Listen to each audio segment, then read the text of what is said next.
Hi everyone, it's Amy. Welcome to Strength Reversed and welcome to the fourth quarterly catch-up of 2020 where I talk about what I've been up to, tarot and otherwise, for October, November, and December of this year. I hope you had a great holiday. I know it felt a little bit off for me. We had a Zoom Christmas, which was way better than nothing, but I think for the last week of the year, I'm just going to kind of hide out and stay out of 2020's way and hope it doesn't find me. I'm going to start with books. Now, I always look at my list of books and think it should be larger, but it is what it is, okay? First of all, I read a book called Holding Up the Universe. It is a young adult novel. It is by Jennifer Niven. I got it in my school library, so I don't have a copy of it. It is about a guy, a high schooler, who has I forget the name of it. It is some sort of disorder where you cannot recognize people's faces. You don't remember people by their face, and so your brain has to pick out other, like their hairstyle or their hair color or the way they walk or something like that is how you have to remember who they are. And also there's a girl who was in middle school. Her mom died and she dealt with it by eating, and she had to be cut out of her house. And she lost a bunch of weight and then went back to school in high school and knew she was going to have to deal with a bunch of bullying and things like that, and they met, and it's just about how everyone kind of has something that they're struggling with, and it was pretty good. I did not like the ending, but it was certainly worth a read. My son's reading he finished Harry Potter 3 and we're on to 4, so that's exciting. Now, I made a video about Tarot for Transformation, and I'll put all the links in the description. It is by Andy Matzner. And watch the video if you are on the fence about it. A lot of people in the comments said that it was on their wish list or in their shopping cart, and it's a really good book. And check out his YouTube channel too, and he's on Instagram. Another fiction book I started was Something Good by Fiona Gibson. I think I found this at the used bookstore. I was just looking for something to read and this was on a rack outside and it was like cheap. So I got to page 75 and then I was done with it. I just didn't like any of the characters. You know, I kept thinking maybe it'll get better, but the mom's a whiner and the daughter's a teenager, and I'm not rooting for either one of them. I read through Pretty Simple Lettering, this book I got for my birthday, and it's by Whitney Farnsworth. It's called Modern Calligraphy and Hand Lettering for Beginners, and there's a bunch of information about brushes and the difference between hand lettering and calligraphy. And then there's, places to practice, and I have been practicing. Mine doesn't look like hers. But I'm very fascinated by handwriting and research about handwriting, and I've always been good at handwriting, and so I've always wanted to learn calligraphy and hand lettering, and so I'm doing that. I bought Invitation to Wonder by Jean Fiorini on Amazon, used, and a Goodwill in another state was selling it. I believe it is out of print, but if you happen to be able to get a hold of this, it is well worth the read. It's not very thick. It's kind of a quick read, but it is readings that she did in real life for real clients, and she describes the cards that came up and how she interpreted them. And what I really like is in the margin, she puts each card that came up so that you can quickly look through and find what it said about a certain card. In the back, in the last section, she has a section where she talks about quantum physics and our inner world and our outer world, and it's really quite fascinating. It is worth it if you can get a hold of this Invitation to Wonder. I love Jean Fiorini, and yeah, that was an excellent book. A friend of mine gave me this book called Foreseeing the Future, and it is through tarot numerology, palmistry, crystal ball gazing, mediums, and tea leaf reading. And this was published in 1970. It is by Basil Ivan. His last name is Rakoczi. And it's a little bit dated, as you can tell by the cover. I don't know where she got a hold of this. I think she was cleaning out her garage or something and was like, Amy would like this. And I do. Now, it's a little bit old-fashioned, but kind of entertaining and informative at the same time. He talks about using playing cards and tarot cards. He talks about how it's necessary to have a conversation with the querent, which I really like. But then you'll have things like this. The client is then asked to shuffle the pack well and to put her hopes and fears into it, or, in other words, to impregnate the cards with her astral or magnetic fluid, which will be conveyed to them together with those vibrations engendered by the emotional state in which she finds herself at that moment. Yes, you heard that right. He used the words impregnate and fluid in the same sentence while talking about tarot cards. So it's interesting, a little bit out of date, but still fun to read. Okay, on to tarot, and I'll start with the decks. I did a little walkthrough of the yoga activity cards that I found at the Dollar Tree, and those are super cute and fun. And I haven't done a walkthrough, but I will eventually, of the Edgar Allan Poe tarot that I got for my birthday. You know, I'm approaching it slowly and savoring. I know you guys know what I mean. Now, I did not show these, but I did pick up 2 cheap decks at Ross, which I happened to see. And one was the Secrets of Tarot book and card set. Now, Dee from Divination has a review of this on her channel. The box is a little different, but it's the same deck and the same book. And I found the Power of Chakras card set and book. And I read through the book, and it's actually pretty good, and the cards are interesting, and I might do a walkthrough of that. Now, if you saw my last 2 videos where I had an accidental garage sale haul of Doreen Virtue Oracle decks, I did keep a couple of things. One are the unicorn playing cards because they're fabulous. And the other one is the Divine Feminine Oracle by Megan Watterson, and I really liked those, so I'm going to keep these and maybe try to use them. I don't know when or how or why, but I will try to use them.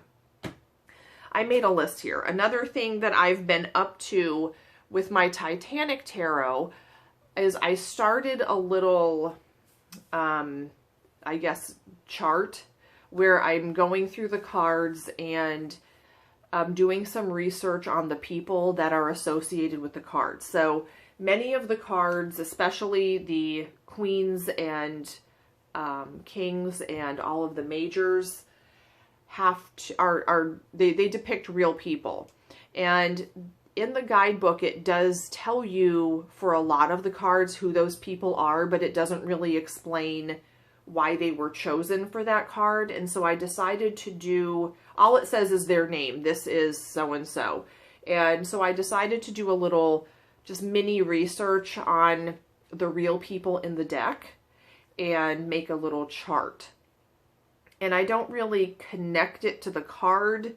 It's just who they were, and knowing who they were can kind of help you understand the card more, I guess.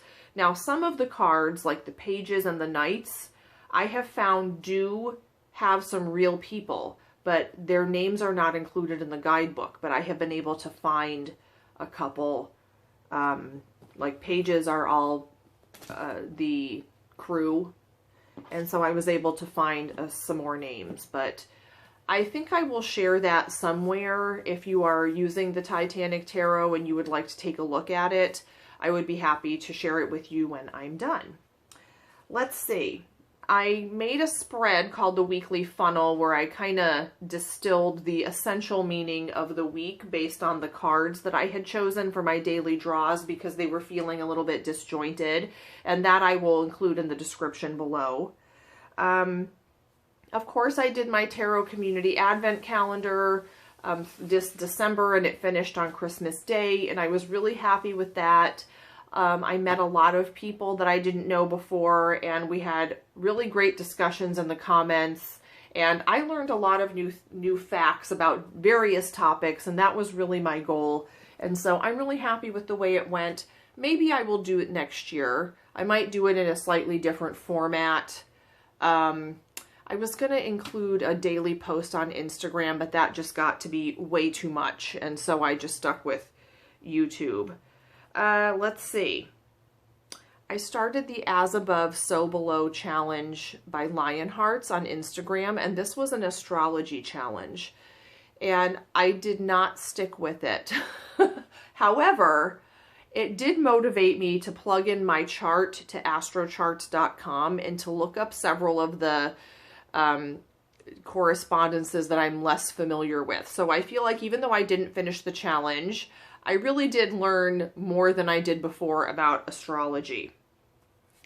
I also will probably do a video sometime in the future about my new deck organization because I found some little containers that I'm using to hold the decks that I access a lot, and it's working out pretty well. So I will show those in a future video.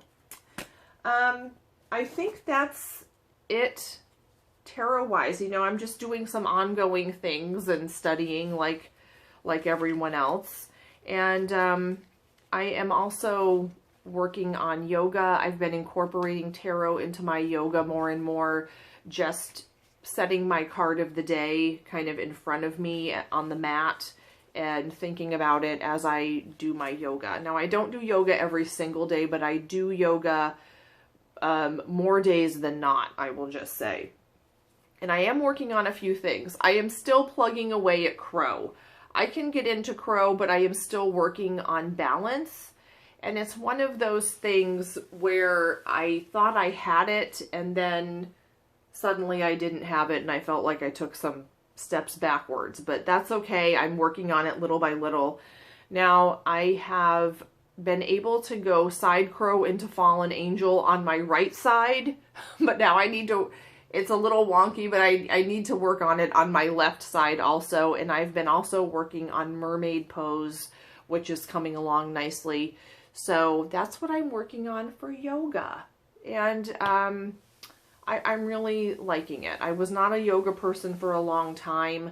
I think because I went to the wrong classes. I went to beginners classes, and I thought, why is this relaxing? Because the teacher never stopped talking, and it was sun salutation a million times, and it was really boring. And I've just had great success doing it on my own with videos. Now, I would like to maybe go and take classes when I wouldn't have to wear a mask. But right now, let's not even think about that. I don't want to jinx myself. And the last part is what I've been watching on TV. It's a lot.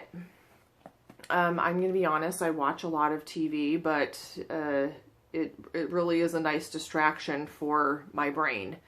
I watched a documentary called What Haunts Us about, it's a school called Porter Gaud in Charleston, South Carolina. It's a hoity-toity private school, and it caught my attention because I like to watch documentaries, and so I was looking for one, and it caught my attention because a friend of mine who I taught with last year moved to Charleston to work at a hoity-toity private school, and I didn't know which one. And so when I saw the description of this, I looked in their faculty list, and sure enough, that's where he works. Anyway, it's not a flattering picture of the history of this school. There was a huge, well, it started because one of the alumna who, she started looking into why so many of her classmates, because it is a smaller school, why so many of her classmates had committed suicide. I mean, the amount of suicides in this school was unreal. And she uncovered, you know, there was this whole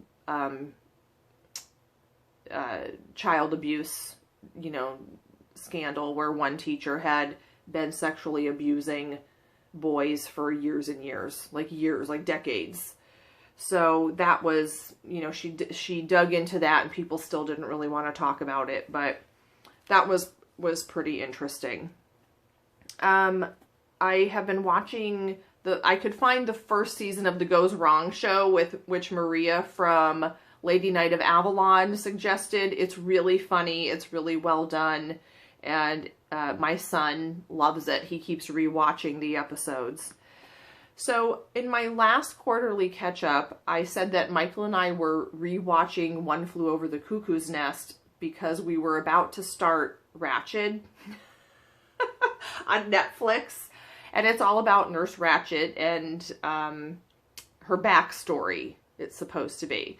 But if you haven't seen it, it's very almost fantasy. It's almost a dark comedy, but not quite. And it was a little much, but it was entertaining to watch. So would I recommend it? Yes. If you like things that are gruesome and kind of scary and off the wall.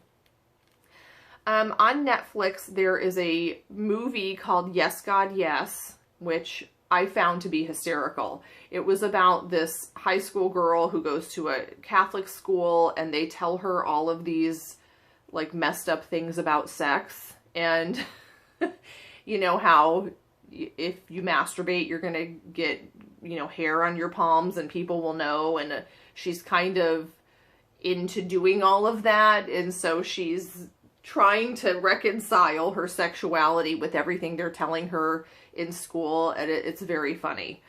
I watched Rebecca on Netflix, the 2020 version of Rebecca, and I really like the old movie, and I have never read the novel, but it was really good. I liked it.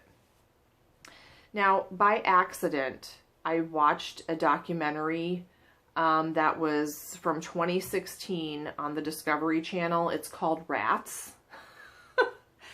The reason why I watched it is because every year before Halloween, my class reads Three Skeleton Key, which is about rats taking over this lighthouse. And I found the trailer for this documentary that I showed to them beforehand. Even just watch the trailer. It's really good. And if you watch this documentary, you will never leave the lid to your toilet up again as long as you live. I promise you that. We watched The Queen's Gambit, which is about a chess prodigy, and that was good. Again, I haven't read the novel. I usually read the novel after I see the movie, so that was based on a novel, and I don't know. The end was the end was a little bit unsatisfying just because I wanted to know what was next. So I guess it was good because I was interested in the character. We watched The Undoing on HBO with, what's his face, Hugh Grant and Nicole Kidman. No, we did not like it. We were really pissed off about the ending. I just didn't like it. I didn't like it, and everyone looked weird. Okay? We did not like it. I don't know what else to say. We watched The Crown Season 4. Season 4 is mostly about how Diana and Charles meet, and then their marriage starts being unhappy. I saw Emily in Paris, which is on Netflix. Now, it is about as deep as a puddle, but I think that they know that and embrace that, and so the episodes move very quickly. It's totally bingeable. It's about this, she's, you know, right out of college, but she moves to Paris because her boss, who was supposed to move to Paris, could not move to Paris, and so she had to go instead for her job. And, you know, she has the whole quintessential French experience, and it's just fun, and it doesn't take itself too seriously, so I like it. I watched season 2 of Pen 15 on Hulu, which I love that show. If you have been a girl in middle school, watch that show. I love it so much. I watched Ripper on Netflix, which is a documentary about a serial killer, more recent serial killer in the 70s, I think. Anyway, in England in the 70s. And it wasn't like a ID channel kind of documentary. It was more about how the police fumbled the case because they made a lot of assumptions about the women. They called this guy Ripper because it was a reference to Jack the Ripper, because they called him a prostitute killer, but they had just made a lot of assumptions about these women, and it turned out none of them were prostitutes. So it talks about how their assumptions and how they chose to define these women really sort of bungled their investigation. I also watched a documentary called Murder on Middle Beach. It's on HBO, and it's only 4 parts. I think there's a rumor that there's going to be a season 2, but this young guy made it. I think he's in his 20s, and his mother, when he was 15, was murdered, and it's still unsolved, but many members of his family have been suspects. And so he's talking to a lot of members of his family who all point the finger at each other and suspect each other, and he finds out a lot of secrets about his family. I will tell you, though, it is not solved at the end. So at the end, when he leaves it, the murder is still not solved, and you won't get any answers that way. But it is very interesting, and he did it really to kind of remember his mom and get to know who his mom was and things like that. And the last thing, Michael and I started watching The Flight Attendant on HBO, about this flight attendant who does international flights, and she wakes up one morning next to this guy who's dead and panics and kind of tries to cover everything up. And it might be one of those that kind of fizzles out for us, but who knows? It's sort of entertaining. Anyway, that's what I've been up to. I think I'm going to make one more video this year, or maybe I'll wait till the beginning of the year to make my, you know, what I'm going to do this year kind of video. I might wait till after the first of the year. So this might be my last one of 2020. And if it is, have a wonderful rest of your year. And thank you so much for watching. I will link a bunch of things down in the description. And I will talk to you maybe next year. Bye, everyone.